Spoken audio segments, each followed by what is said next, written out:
ये further steps के बारे में जो वीज़ा रिसीव होने के बाद आपको लेने होते हैं। मैंने ऑलरेडी अपना टिकट बुक कर दिया है, तो बात करेंगे क्या क्या डॉक्यूमेंट्स मुझे कैरी करने होंगे कनाडा इमिग्रेशन पर, जिनके बेसिस पे मुझे स्टडी परमिट मिलेगा। सभी एयरलाइंस के फेयर उसमें आ जाते हैं अपने फेयर को लॉक करने का। स्टूडेंट फेयर है जिसमें आपको 10% या 15% डिस्काउंट भी मिल सकता है। तो एक मिथ के बारे में जो मोस्टली स्टूडेंट्स को होता है, जो कि मुझे भी था, एक एडिशनल टिप मैं आपको देना चाहूँगा जो टिकट बुकिंग से रिलेटेड है।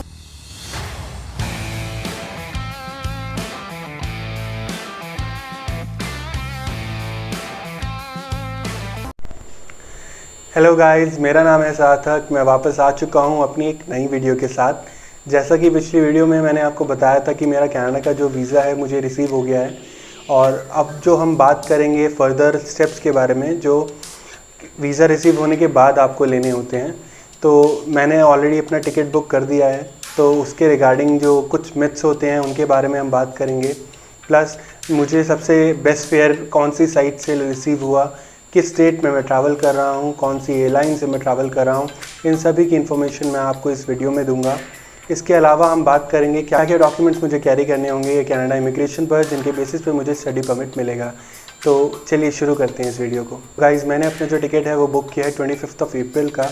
अगर कोई और भी सेम डेट को ट्रैवल कर रहा है तो वो मुझे इंस्टाग्राम पे कनेक्ट कर सकता है, ताकि अगर हमारी एयरलाइन भी सेम हुई या हमारा कहीं पे भी टाइमिंग सेम रहा अराइवल का, तो हम एयरपोर्ट पे मिल सकते हैं और साथ में कम्युनिकेट कर सकते हैं। तो गाइस, सबसे पहले तो मैंने स्काई स्कैनर पर चेक किया। सभी एयरलाइंस के फेयर उसमें आ जाते हैं और उसमें आपको पता चल जाता है कि क्या क्या फेयर किस किस एयरलाइन का चल रहा है। अब इशू ये है कि कनाडा के लिए डायरेक्ट सिर्फ 2 ही फ़्लाइट चलती हैं, जो कि दिल्ली से टोरंटो के लिए होती हैं, एयर कनाडा और एयर इंडिया, जिनका टिकट बहुत महंगा है इस टाइम पे। और अगर आप नॉर्मल इकॉनमी टिकट लेते हैं एयर कनाडा का, जिसमें सिंगल बैगेज आपको मिलता है, तो जो मैं प्रीमियम इकॉनमी का टिकट देख रहा था वो 1,63,000 के अराउंड मुझे पड़ रहा था। तो काफ़ी एक्सपेंसिव था मेरे लिए। तो मैंने उसके अलावा फिर मैंने सोचा कि हम कनेक्टिंग फ़्लाइट के लिए प्रेफर करते हैं, बट कनेक्टिंग फ़्लाइट का भी ऑलमोस्ट अराउंड 1,10,000 20,000, इससे कम कोई भी फेयर मुझे नहीं मिल रहा था मेरी डेट्स के अकॉर्डिंग। कोई भी बजट रेंज में मुझे टिकट नहीं मिल रहा था। तो मैंने क्या किया कि मैंने सबसे पहले मेक माई ट्रिप में एक ऑप्शन होता है अपने फेयर को लॉक करने का। तो मैंने अपने टिकट को जो है वो 699 या 599 का एक अमाउंट था, जिससे मैंने अपना एयर कनाडा का टिकट जो है वो होल्ड कर दिया था, जिसके लिए मुझे 1 वीक की ड्यूरेशन मिली, जिसमें 1 वीक के अंदर मैं अमाउंट पे करके कंप्लीट मैं उस टिकट को कंटिन्यू कर सकता था, और अदरवाइज़ मैं और अल्टरनेट ऑप्शंस ढूंढ सकता था। ये मुझे ऑप्शन काफ़ी अच्छा लगा, क्योंकि 1 वीक का टाइम मेरे पास हो गया था। एटलीस्ट मेरा जो एयर कनाडा वाला फेयर था वो फ्रीज़ हो गया था 1 वीक के लिए। उसके बाद मैंने अपनी रिसर्च शुरू करी टिकट्स के रिगार्डिंग। तो मैंने देखा कि मेरी रेंज के अकॉर्डिंग जो भी टिकट्स आ रहे हैं वो उनका यूएस में हॉल्ट था। तो अगर आपको नहीं भी पता है तो मैं बता देता हूँ कि यूएस वीज़ा कंपलसरी है। अगर आप किसी भी एयरपोर्ट पे भले ही 1 घंटे के लिए या हाफ एन आवर के लिए भी अगर आप वहाँ पे ट्रांजिट होता है या एयरक्राफ्ट रुकता है फ्यूलिंग के लिए भी, तब भी आपको यूएस का वीज़ा चाहिए है। तो यूएस का वीज़ा मिलना बहुत मुश्किल है और इसमें बहुत टाइम लगता है। मैंने काफ़ी एजेंट से कंसल्ट किया, तो उन्होंने मुझे यही सजेस्ट किया कि आप यूएस का जो भी आपको ट्रांजिट मिल रहा है उसको अवॉइड ही करें। तो अब ऑप्शंस बचे यूरोप के और अरब कंट्रीज़ के। अब यूरोप के जो भी हॉल्ट्स थे वो काफ़ी लेंदी थे, लाइक 7 आवर्स का हॉल्ट था पेरिस में, एक एम्स्टर्डम में था। अब यूरोप के लिए मैं कंफर्म नहीं कर सकता कि उसके लिए आपको वीज़ा चाहिए, क्योंकि जितने भी लोगों से मैंने पूछा उन सब की अलग अलग ओपिनियंस थी। और क्योंकि मैंने यूरोप को फिर प्रेफर ही नहीं किया, तो मैंने उसके बारे में ज़्यादा डिटेलिंग चेक नहीं करी। फिर मैं अरब कंट्रीज़ के हॉल्ट्स चेक करने लगा, जैसे कि दुबई था, अबू धाबी था, या कतर, या और भी जो अरब कंट्रीज़ हैं उन सभी का। तो मुझे एक एमिरेट्स की फ़्लाइट मिली जिसका लेओवर भी काफ़ी कम था, और इसमें मैंने जब क्रॉस चेक किया एयरलाइन से तो उन्होंने मुझे कंफर्मेशन दी कि आपको इसके लिए वीज़ा भी नहीं चाहिए। तो ट्रांजिट वीज़ा का मेरा कोई ऐसा इशू था ही नहीं, तो मैंने उसे बुक कर दिया। मुझे ये टिकट अराउंड 1,06,000 के अराउंड पड़ी है, जिसमें मैंने स्टूडेंट फेयर भी अप्लाई किया था, तो उसका भी मुझे डिस्काउंट मिला जो कि 10% का था। तो अगर आप एमिरेट्स के साथ ट्रैवल कर रहे हैं या किसी भी एयरलाइन के साथ अगर आप ट्रैवल कर रहे हैं या करना चाहते हैं, तो आप वहाँ पे चेक कर सकते हैं कि एक स्टूडेंट फेयर है जिसमें आपको 10% या 15% का हर एयरलाइन में वो डिस्क्रीट होता है, तो आपको वो डिस्काउंट भी मिल सकता है। तो उसके बारे में भी आप चेक कर लीजिए। तो ये थी टिकट की बात। तो अब बात कर लेते हैं एक मिथ के बारे में जो मोस्टली स्टूडेंट्स को होता है, जो कि मुझे भी था जब तक मैंने टिकट बुक नहीं किया था। तो एक मिथ ये है कि आप जब भी अपना टिकट बुक करते हैं उसमें आपको अपना वीज़ा नंबर डालना होता है, जो कि बिल्कुल गलत है। और अगर मुझे ये चीज़ पहले पता होती तो मैं अपना टिकट ऑलरेडी बुक कर देता, क्योंकि मुझे जो प्राइस में डिफरेंस मिला है वो इतना नहीं था जब मैं ऑलरेडी अपना टिकट बुक करने की सोच रहा था।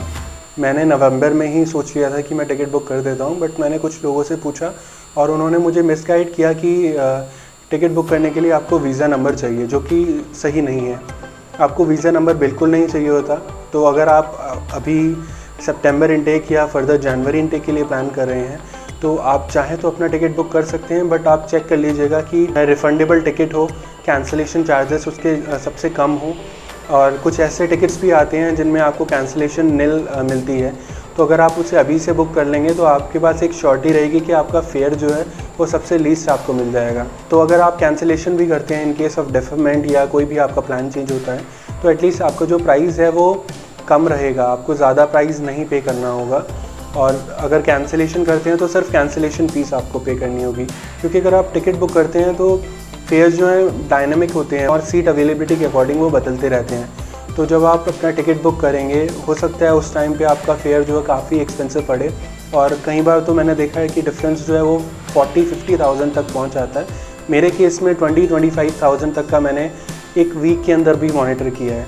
तो इतना ज़्यादा जो है अमाउंट का डिफरेंस आ जाता है, जबकि कैंसिलेशन में आपका एक नॉमिनल चार्ज है जो आपको पे करना है, और अगर आपका फुल्ली रिफंडेबल टिकट है तो वो भी आपको पे नहीं करना। तो मुझे लगता है ये काफ़ी अच्छा ऑप्शन है। एक एडिशनल टिप मैं आपको देना चाहूँगा जो टिकट बुकिंग से रिलेटेड है, कि जब भी आप टिकट बुक कर रहे हैं या टिकट बुक करना चाहते हैं तो अपने इग्निटो मोड में ही आप सर्च करें, क्योंकि मैंने ये ऑब्ज़र्व किया है कि जब भी सर्च करता था टिकट्स का या फ़्लाइट्स का तो फेयर इंक्रीज़ हो जाता था।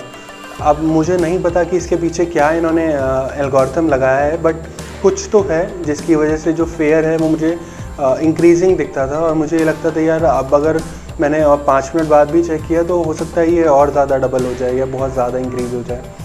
तो इग्निटो मोड ऑन करके अगर चेक करें तो आपके पास ना तो मार्केटिंग के मेल्स आएंगे, और मुझे लगता है कि शायद फेयर में आपको कुछ बेटर ऑप्शन मिल जाए। तो ये था पूरा वीडियो फ़्लाइट बुकिंग के रिलेटेड। अब बात कर लेते हैं डॉक्यूमेंट्स की जो मैं कैरी करने वाला हूँ जब मैं कनाडा ट्रैवल करूँगा।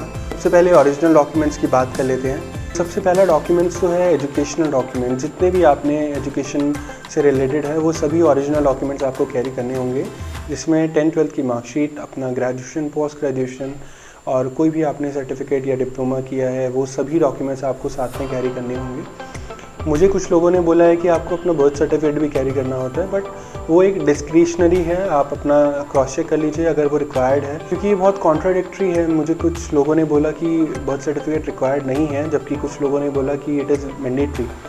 तो आई एम नॉट श्योर कि बर्थ सर्टिफिकेट रिक्वायर्ड होगा या अगर आपके पास है तो आप कैरी कर सकते हैं। तो मैंने एक कंप्लीट लिस्ट बनाई है जिसमें मैंने सारे डॉक्यूमेंट्स जो हैं मेंशन किए हैं।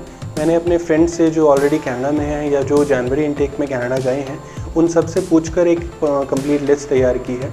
तो मैं आपको बता देता हूँ क्या क्या डॉक्यूमेंट्स हैं जो आपको कैरी करने हैं। साथ में मैं इन लिस्ट का जो लिंक है वो आपको डिस्क्रिप्शन में दे दूँगा, या डिस्क्रिप्शन में मैं टाइप करके लिख दूँगा कौन कौन से डॉक्यूमेंट्स मैंने मेंशन किए हैं, ताकि आप वहाँ से रेफरेंस ले लें। बट एडिशनली मैं आपको सजेस्ट करूँगा कि आप कनाडा गवर्नमेंट की वेबसाइट भी चेक करें, क्योंकि मोस्टली ये इन्फॉर्मेशन चेंज होती रहती है। कई बार ऐसा होता है कि उन्हें एडिशनल डॉक्यूमेंट चाहिए, जैसे कि RT-PCR है जो अभी रिक्वायर्ड नहीं है बट हो सकता है उस टाइम पे रिक्वायर्ड हो। तो आप कनाडा की वेबसाइट को ज़रूर एक बार चेक कर लीजिए। अगर आप अपना ड्राइविंग लाइसेंस कैरी कर रहे हैं तो आपको DL एक्सट्रैक्ट भी बनवा लेना चाहिए अगर आपके पास एक्सपीरियंस है। अगर 1-2 साल का भी एक्सपीरियंस है तो मैं सजेस्ट करूँगा DL एक्सट्रैक्ट आप अपना बनवा लें, ताकि उससे आपको एडिशनल बेनिफिट मिलेगा अपना ड्राइविंग लाइसेंस बनवाने में। ये एक डॉक्यूमेंट है जो आपको अपने साथ में कैरी करना। तो हम सीक्वेंस वाइज स्टार्ट करते हैं। सबसे पहले हम अपना आइल्स लेते हैं, अपना आइल्स को क्लियर करते हैं। तो आइल्स का TRF जो आपको मिला होगा वो कैरी करना मैंडेटरी है। TRF होता है एक रिज़ल्ट फॉर्म जिसमें आपके बैंड्स लिखे होते हैं कि आपको कितने बैंड्स जो हैं मिले हैं अपने आइल्स के लिए। प्लस एक और चीज़ गाइस, अगर आप आइल्स की प्रिपरेशन कर रहे हैं या करना चाहते हैं तो आपको आई बटन पे एक वीडियो दिख रहा होगा जिसको आप क्लिक करके अपनी जो आइल्स की प्रिपरेशन है उसको एनहांस कर सकते हैं। मैंने उसमें टिप्स एंड ट्रिक्स बताए हैं जिससे आप अपना आइल्स का जो स्कोर है वो इम्प्रूव कर सकते हैं। उसके बाद जो डॉक्यूमेंट आपको कैरी करना है वो है मेडिकल रिसीप्ट। मेडिकल कंप्लीट किया होगा तो आपको एक 2 पेजेस की मेडिकल्स की स्लिप मिलती है जिसमें आपके सारे टेस्ट के डिटेल्स लिखे होते हैं, वो अपने साथ आपको कैरी करना मैंडेटरी है। इसके बाद एक LOA फॉर्म जो भी आपके कॉलेज से आपको मिला होगा, लेटर ऑफ एक्सेप्टेंस, वो आपको कैरी करना है। देन आपने फ़ी पेमेंट करी होगी अपनी, कंप्लीट जो फ़ी पेमेंट करी है उसकी फ़ी रिसिप्ट आपको कैरी करनी है। मैंने 1 ईयर की पेमेंट करी है तो मेरे पास वो जो रिसीट है मैं वो कैरी कर रहा हूँ। इसके बाद लेटर ऑफ़ फ़ी कंफर्मेशन आपको मिला होगा, जो आप जिस भी मोड के थ्रू आपने पेमेंट करी है आपके पास कंफर्मेशन आया होगा कि आपकी पेमेंट जो है सक्सेसफुल हो गई है, वो डॉक्यूमेंट आपको कैरी करना है। एक GIC पेमेंट करने के बाद आपको GIC इन्वेस्टमेंट सर्टिफिकेट मिलता है, ये आपको अपने साथ कैरी करना है। इसके अलावा भी कोई भी आपने एडिशनल डॉक्यूमेंट अपना वीज़ा फाइलिंग के टाइम पे लगाया है तो आपको सभी डॉक्यूमेंट्स कैरी करने हैं, क्योंकि वो सभी डॉक्यूमेंट्स वहाँ पर क्रॉस चेक होंगे। बात करते हैं IRCC से जो आपके डॉक्यूमेंट्स मिलते हैं। तो सबसे पहले आपको बायोमेट्रिक इंस्ट्रक्शन लेटर मिलता है, ये लेटर आपको अपने साथ कैरी करना है। उसके बाद आपको कॉरेस्पॉन्डेंस लेटर मिलता है जो आपको अपने साथ में कैरी करना है। प्लस उसके बाद PPR रिक्वेस्ट लेटर आता है जो पासपोर्ट रिक्वेस्ट लेटर है, वो आपको अपने साथ कैरी करना है। देन एक फ़ाइनल कंफर्मेशन का एक लेटर आपके पास आता है। आपका PPR इशू होने के बाद जब आपका पासपोर्ट आपको रिसीव होता है उसके बाद एक कंफर्मेशन फ़ाइनल आता है आपके पास कि ये आपका जो वीज़ा नंबर है उसमें मेंशन होता है, वो डॉक्यूमेंट भी अपने साथ आपको कैरी करना है। इन शॉर्ट मैं बता दूं कि IRCC की साइट पे जितने भी डॉक्यूमेंट्स आए हैं वो काफ़ी इंपॉर्टेंट हैं और आपको सभी के प्रिंटआउट्स अपने साथ कैरी करने हैं। तो जब आपका वीज़ा आपको मिल जाता है उसके बाद एक IRCC की वेबसाइट पर जब आप स्टेटस चेक करते हैं तो उसमें अप्रूव्ड लिखा होता है। तो मुझे किसी ने सजेस्ट किया है कि आप उसका स्क्रीनशॉट लेकर आप उसका भी प्रिंटआउट अपने साथ कैरी कीजिए। तो मैं ये करने वाला हूँ, आप देख लीजिए अगर एडिशनली आपको लगता है कैरी करना चाहिए। मेरे अकॉर्डिंग तो कैरी करना चाहिए, क्योंकि हो सकता है इंटरनेट अवेलेबल ना हो वहाँ पर, तब आप एटलीस्ट अपना डॉक्यूमेंट जो है उनको दिखा पाएंगे। इसके बाद आपको जो पासपोर्ट पर वीज़ा स्टैम्प होकर मिला है उसकी कॉपी आपको अपने साथ कैरी करनी है। अब इन सभी चीज़ों के बाद एक आपने अपने कॉलेज में आपको रजिस्ट्रेशन करना होगा, क्योंकि आपका वीज़ा आपको मिल गया है तो उनको एक कंफर्मेशन देनी होती है कि आपका वीज़ा जो आपको रिसीव हो गया है। एक रजिस्ट्रेशन प्रोसेस होती है। अभी कुछ टाइम में जब मैं अपना रजिस्ट्रेशन करूँगा तो वो भी मैं आपको प्रोसेस बता दूँगा कि मैंने रजिस्ट्रेशन कैसे किया। तो वो डॉक्यूमेंट भी आपको मिलेगा रजिस्ट्रेशन का, जो आपको अपने साथ कैरी करना होगा। अब इन सभी डॉक्यूमेंट्स के साथ साथ एक एडिशनल डॉक्यूमेंट जो आपको कैरी करना है वो है वैक्सीनेशन सर्टिफिकेट। तो आपका जो वैक्सीनेशन सर्टिफिकेट है वो इंटरनेशनल वैक्सीनेशन सर्टिफिकेट है। आप यूट्यूब पे सर्च करेंगे तो आपको पता चल जाएगा, बहुत ईजी प्रोसेस है। आपको सिर्फ अपना पासपोर्ट नंबर डालना है, आपका वैक्सीनेशन सर्टिफिकेट आपको मिल जाएगा, वो भी अपने साथ आपको कैरी करना है। ये मैंडेटरी डॉक्यूमेंट्स हैं, इनकी लिस्ट मैं नीचे डिस्क्रिप्शन में लिख दूंगा ताकि आप चेक कर पाएँ।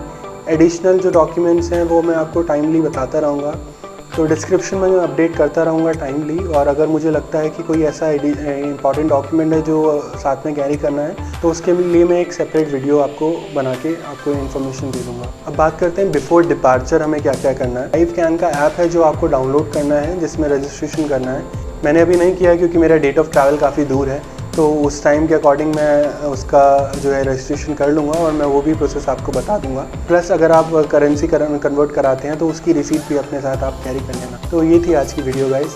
तो आने वाले टाइम में जो अपडेट आएंगी मैं आपको साथ साथ बताता रहूँगा, और मैं चाहता हूँ ये वीडियो आप साथ ज़्यादा से ज़्यादा शेयर करें। जो भी लोग ट्रैवल कर रहे हैं कनाडा के लिए तो उनको पता चल जाएगा कि क्या क्या डॉक्यूमेंट्स उन्हें कैरी करने हैं, जो कि काफ़ी इंपॉर्टेंट है। प्लस टिकट बुक करने के लिए भी आपको गाइडेंस मिलेगी।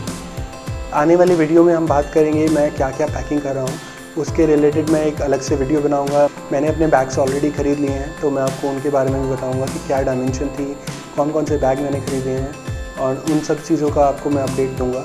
प्लस क्या क्या मैं चीज़ें कैरी करूँगा अपने साथ, मैंने एक कंप्लीट लिस्ट तैयार कर ली है, तो उस लिस्ट के बारे में भी मैं आपको सारी डिटेल्स बताऊंगा कि क्या क्या कपड़े, क्या क्या एडिशनल चीज़ें मैं कैरी कर रहा हूँ। प्लीज़ आप लाइक करें इस वीडियो को, सब्सक्राइब करें मेरे चैनल को, और शेयर करें उन सभी के साथ जो ट्रैवल करना चाहते हैं कनाडा, या कनाडा से रिलेटेड इन्फॉर्मेशन जो है वो चाहते हैं। और मैं टाइमली जो है वीडियोस लाता रहूँगा जिसमें आपको इन्फॉर्मेशन भी मिलेगी, आपको कनाडा के ब्लॉग्स भी देखने को मिलेगी, काफ़ी कुछ आने वाला है। तो जस्ट स्टे विद मी। और मेरा इंस्टाग्राम का जो लिंक है वो ऑलरेडी डिस्क्रिप्शन में है, आप मुझे ज्वाइन कर सकते हैं। अगर आप 25 को ट्रैवल कर रहे हैं, एमिरेट्स से ट्रैवल कर रहे हैं तो वी कैन कनेक्ट। और अगर आपको टिकट्स के रिलेटेड या किसी भी चीज़ से इन्फॉर्मेशन आपको चाहिए, आप मुझे ज्वाइन कीजिए इंस्टाग्राम पर, मुझे कमेंट कीजिए इस वीडियो पे, मैं आपकी बिल्कुल हेल्प करूँगा। तो ये थी आज की वीडियो, मुझे लगता है ये काफ़ी हेल्पफुल होगी आप सभी के लिए। तो ऐसी ही वीडियोस देखने के लिए लाइक कीजिए, सब्सक्राइब कीजिए मेरे चैनल को और बेल आइकन को दबा दीजिए ताकि आपको लेटेस्ट अपडेट्स मिलती रहें। और ये वीडियो शेयर कीजिए उनसे जो कनाडा ट्रैवल कर रहे हैं, जो करना चाहते हैं।